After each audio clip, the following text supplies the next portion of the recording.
Welcome back to the Carl Jackson Show. Again, this is your daily dose of objective truth in a world of confusion and lies. Guys, I want to do a build up for you, if you will, in this particular segment, because these issues do not exist in a vacuum. And I think we've been having wonderful conversations about the left and how they're trying to destroy America, undermine the family, undermine children. But guys, what the left is also trying to do is undermine the brand that is the United States of America. So I'm going to be playing some back to back video for you, or actually Gabe will be doing that I want you to hear as I built this case on how the left is intentionally destroying the brand of America. Again, this is and I mentioned it briefly earlier, but this is Justice Ketanji Brown Jackson, and Ketanji Brown Jackson apparently objects to the First Amendment. I want you to hear this audio because this is one of the biggest news stories of the week, and I think everybody should be talking about it. Let's go ahead and roll it, por favor, Gabe. Justice Jackson? So my biggest concern is that your view has the First Amendment hamstringing the government in significant ways in the most important time periods. I mean, what would you have the government do? I've heard you say a couple times that the government can post its own speech, but in my hypothetical, kids, this is not safe, don't do it, is not going to get it done. And so I guess some might say that the government actually has a duty to take steps to protect the citizens of this country, and you seem to be suggesting that that duty cannot manifest itself in the government encouraging or even pressuring platforms to take down harmful information. So can you help me?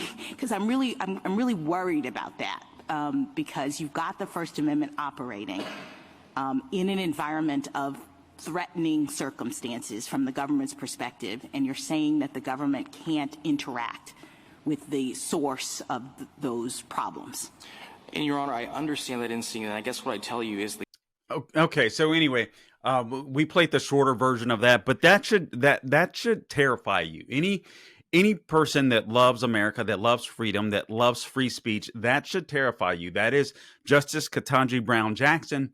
Obviously, she surprised us earlier this year, but she's not doing so right now. She's showing her Marxist roots, in my opinion, with this particular line of questioning when it comes to this case, Murthy versus Missouri, where literally you had big tech oligarchs trying to censor people concerning the pandemic and concerning the COVID lockdowns. And what she seems to be afraid of is that free speech, restrains the federal government. So the First Amendment does exactly what it is supposed to do. Now, where did this come from? Because in my opinion, Ketanji Brown Jackson is a student, but not necessarily the teacher, meaning I believe Ketanji Brown Jackson went through law school, went through college, and I think that she was taught all of these cultural Marxist type ideas, but I don't think she is the one that necessarily put them in place. Excuse me.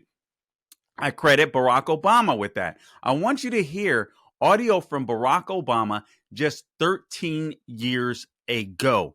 Gabe, let's go ahead and roll it, please. You know, if you look at the victories and failures of the civil rights movement and its litigation strategy in the court, I think where it succeeded was to vest formal rights in previously dispossessed peoples, so that I would now have the right to vote. I would now be able to sit at a lunch counter and order, and as long as I could pay for it, I'd be okay.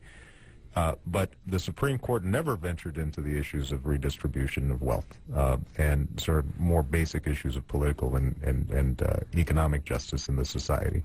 And to that extent, as radical as I think people tried to characterize the Warren Court, it wasn't that radical. It didn't break free from the essential constraints that were placed by the Founding Fathers in the Constitution, at least as it's been interpreted, and Warren Court interpreted it in the same way, that generally the Constitution is a charter of negative liberties, says what the states can't do to you says what the federal government can't do to you, but it doesn't say what the federal government or the state government must do on your behalf. And that hasn't shifted. And one of the, I think, the tragedies of the civil rights movement was because the civil rights movement became so court-focused, I think that there was a tendency to lose track of the political and community organizing and activities on the ground that are able to put together the actual coalitions of power through which you bring about redistributive change. And in some ways, we still suffer from that. All right, so that's former President Barack Obama, right? He doesn't necessarily believe in negative liberties. He believes that the federal government should be able to tell you what to do, you little peons that that are able to, you know, we the people, we rise up, we say we the people, all this kind of stuff. We're in charge, but the federal government is not allowed to say what they can do on your behalf. In other words, tax you and then tell you what to do. This is scary. This is where Ketanji Brown Jackson, in my opinion, learned this. Now, I want to talk to you about the results of that. Here's Jonathan Turley on Fox News talking about AG Letitia James in New York and trying to seize Trump's assets because he can't get nearly a $500 million bond. Here's what he has to say about it, and then I want to end with another video of Mr. Wonderful or Kevin O Leary on Fox News as well. Let's go ahead and roll that next video of Jonathan Turley, please, Gabe. Jonathan Turley. Jonathan, I did not know anyone that's trying to, in my life, to try to get a $450 million bond. But one thing I found out, very few companies offer it. They went up to about 30. All 30 said, we can't do that unless you have $1 billion to put up. We don't want collateral. We don't want things to put up. We don't want properties. We want cash to put up. So therefore, we're at an impasse. What are the options for the former president? Well, this is obviously a situation where you don't have any good options, including getting the bond itself.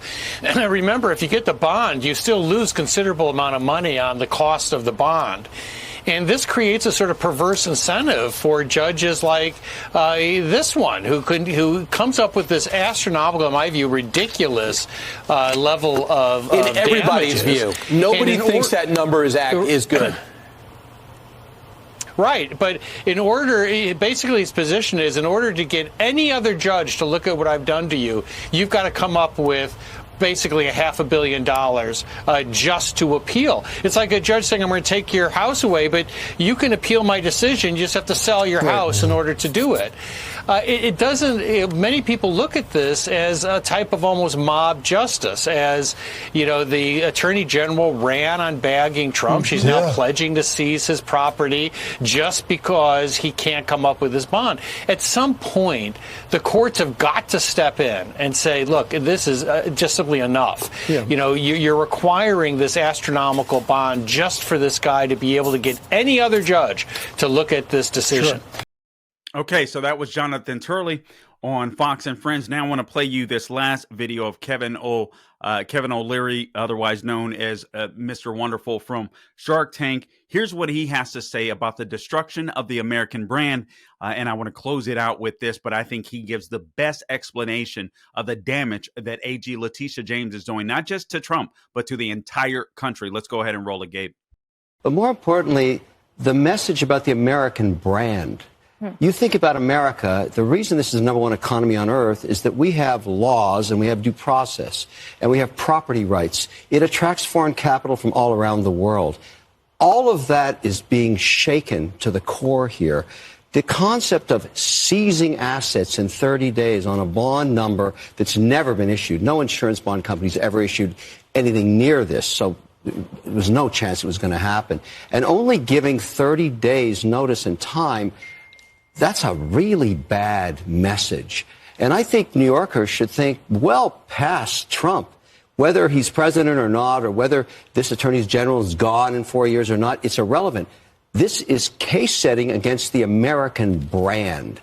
The most stable country on earth, anywhere, to put capital to work over a long period of time, particularly in real estate, is the United States of America. This is an assault on what we believe to be core.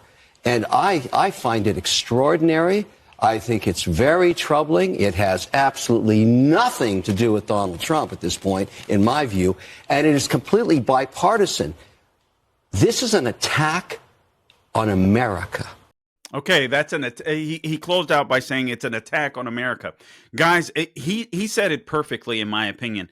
This is an attack on the American brand. Whether you hear Ketanji Brown Jackson's assault on the First Amendment, whether you hear Barack Obama talking about wealth redistribution in the forms of reparations to blacks and assault on the Constitution, whether it's open borders with Joe Biden, whether it's Peter Navarro being jailed over a misdemeanor for being a part, essentially, of Trump's team, whether it's Biden breaking numbers on the embassy, we're destroying America's brand.